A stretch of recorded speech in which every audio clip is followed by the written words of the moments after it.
Alrighty, hello everybody, this is Kiru Show here, and whenever we last left off, Deku had just learned that apparently All Might would have actually given Deku the explanation on who Jed's death was, and how, essentially, Judge Dredd tricked him in a game where he could not kill anything for the last 1,000 years. But he may have just broken the rule. Or he may have found a loophole. Which basically means he basically let you go into a ballistic rampage while he was still there, feeling everything. Now, as he's saying this, he would explain to Midoriya that in the battle your helmet was destroyed and you were heavily injured. Which means that not only did the villains get a good look at your face, or he would explain that not only did the villains get a good look at your face, they may have actually seen seen Judge Death in your face, or on your... They would have seen Judge Death's eyes, and his creepy smile, because it is one known throughout history as the truest form of evil in the world. Now, after getting the whole explanation, Deku would actually try and get up and stand, and as he goes to stand, he would actually fall to the ground, actually spitting up more blood. He's asking All Might what happened, and he would say that his body is still feeling the effects of the injury, so you are going to have to rest for 2 weeks, or for as long as you can. If possible, you may need to miss the sports festival. But Recover Girl will be here with you, and she has some vitamins and gummies that can actually help you. These will actually supercharge your body and help you heal faster. Along with this device, as he would introduce Midoriya to a small healing capsule,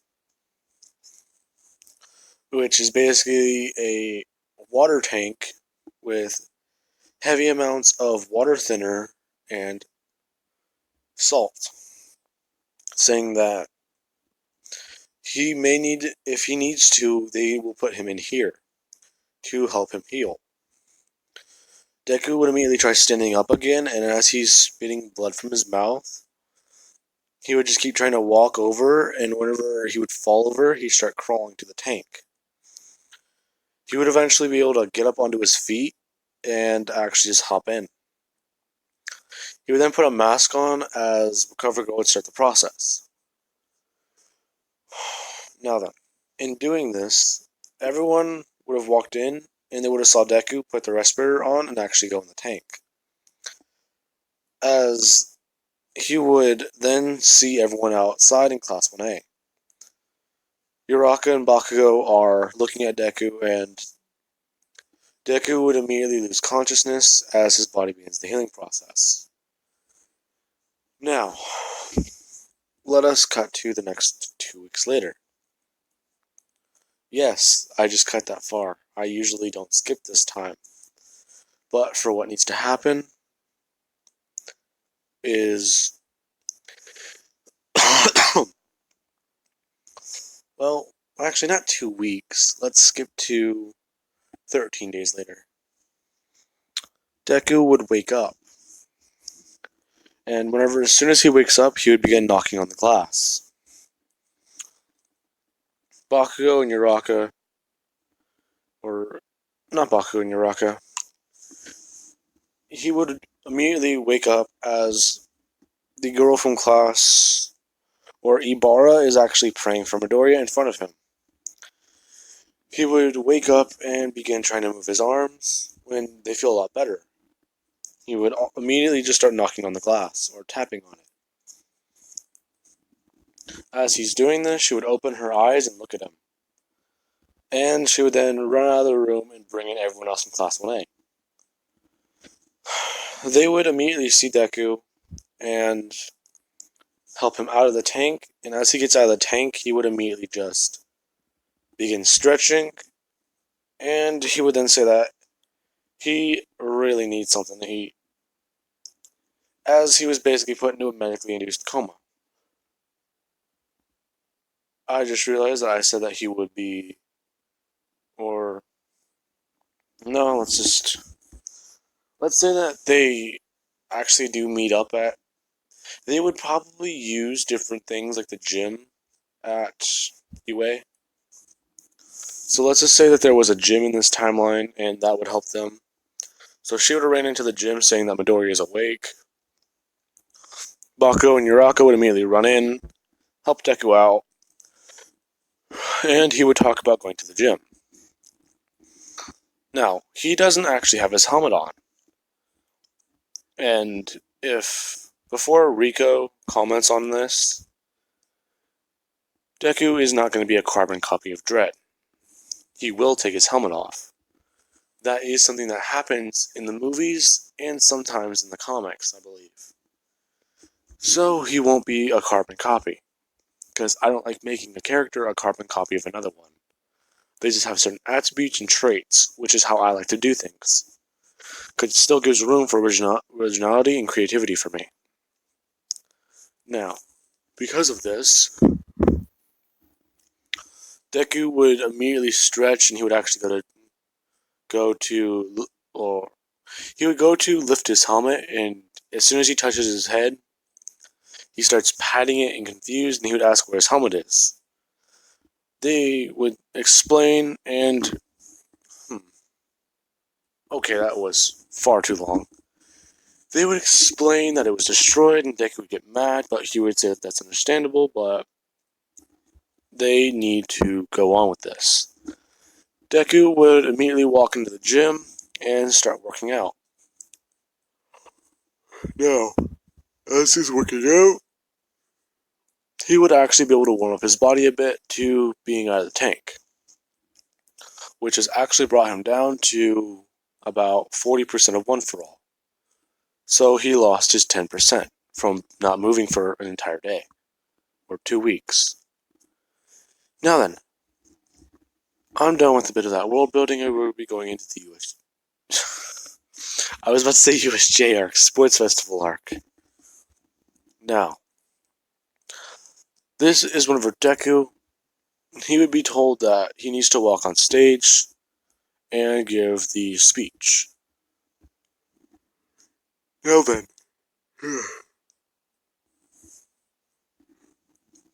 Ugh, crap. Now then.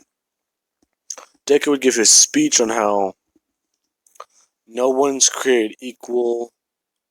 They can just try and be heroes. It doesn't matter what he does, what they do, as they need to set the example and not be the exception.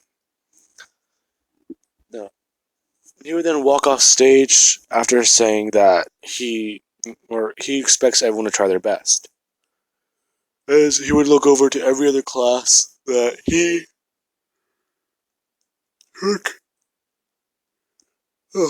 took a few students out of. Now then, after that, the race would begin in Todoroki, and a lot of the students from Class 1B would have actually tried using their quirks. And Todoroki essentially freezes half the people who tried using their quirks to try and get ahead, actually stopping quite a bit of powerful characters.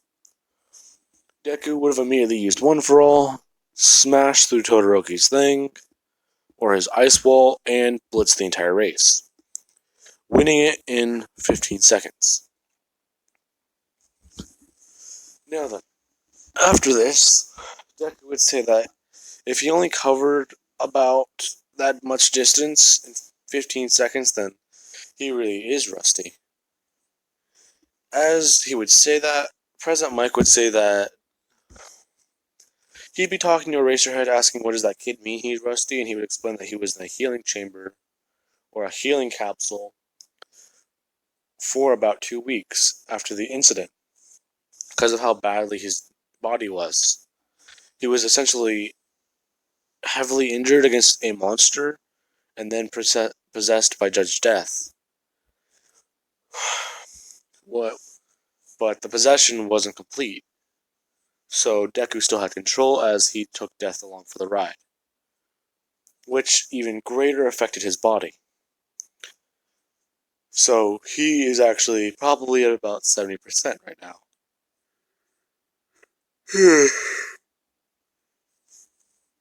Jesus. Okay, I am probably gonna be. This is probably gonna be my last upload for tonight, guys. Because I just keep going. Now, after this would happen, the cavalry battle would take place, and Deku's team would consist of um the girl with vines, Uraka, and actually Tetsu. Now, why am I including the Class 1B characters? You guys are gonna love it.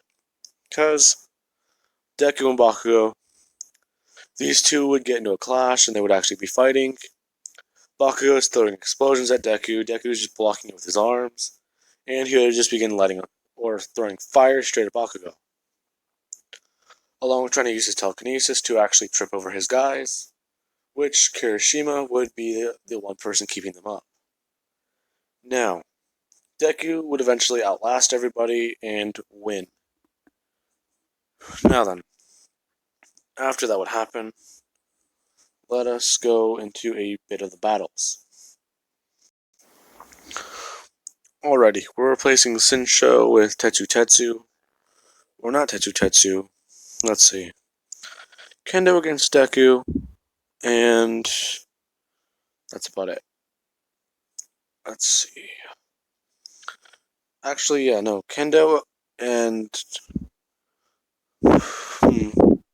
Yui's going up against Mina instead of Ayama. Deku's going up against Kendo, so their match would start. She would immediately try rushing him and using big hands against him. Deku would have actually caught one of her hands and thrown a punch at it, actually almost sending her out of the ring. Now then, she would say that that was pretty hard, and she didn't expect that from him, as he would immediately put him a boxer stance, saying that that was only one jab, so let's see how far I can take this. As he would power up to about 20%, and begin throwing punches at her hands anytime she just kept trying to throw them at her. Or throw them at him.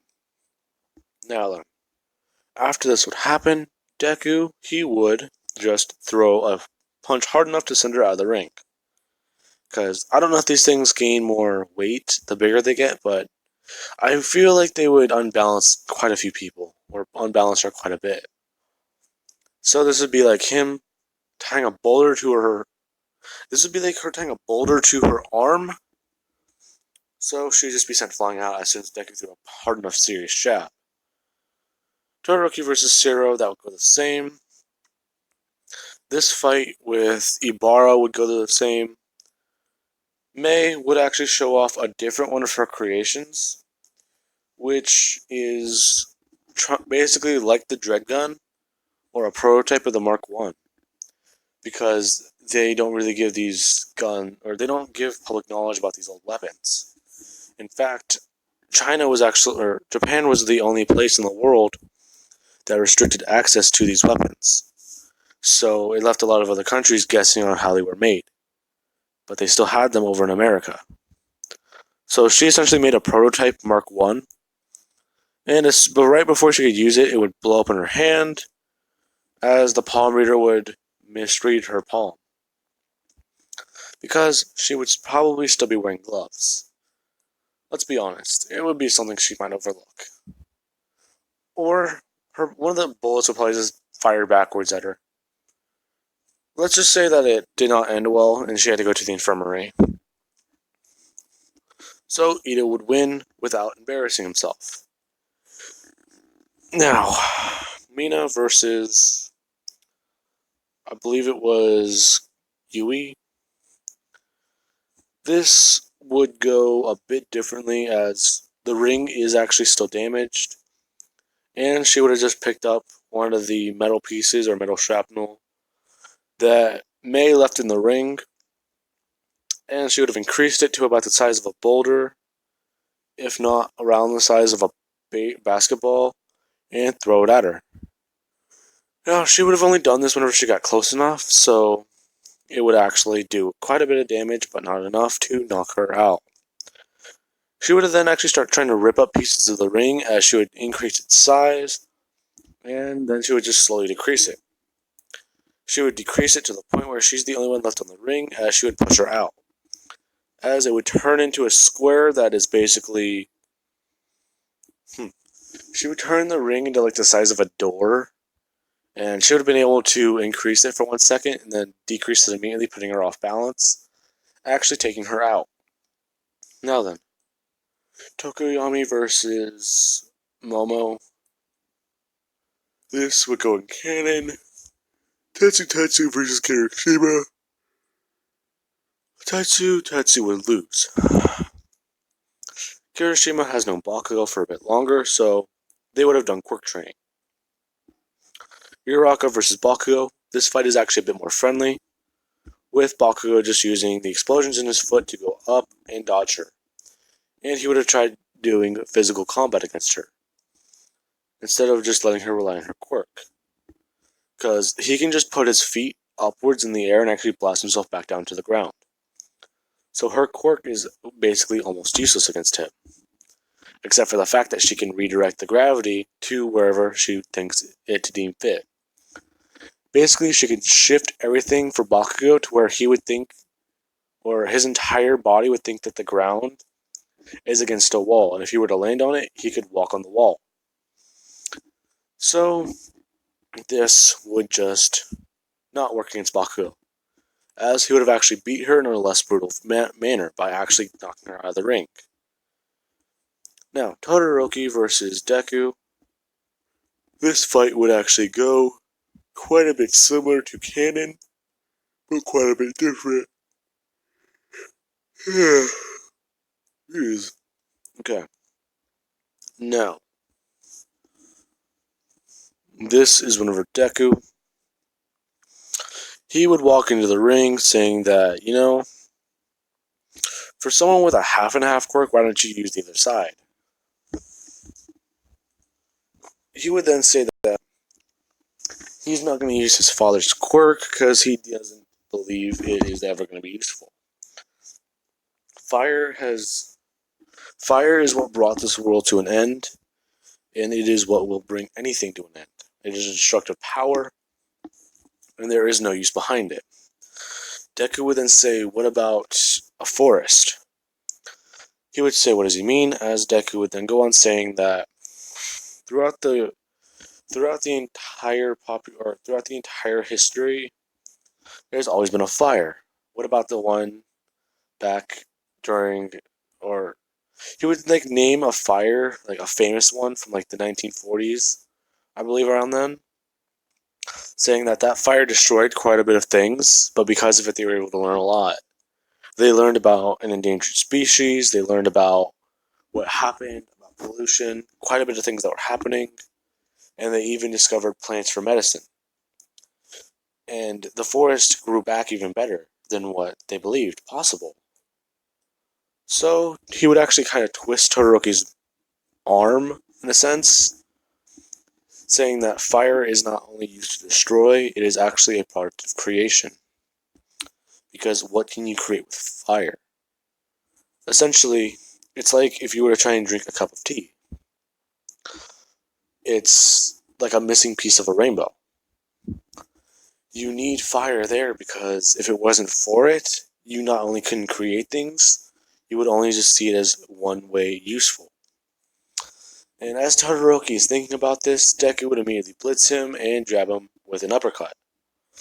As Todoroki would say that wasn't very fair, and he would just say he's not trying to play fair, but he needs to use his fire, as he would then blast fire at him.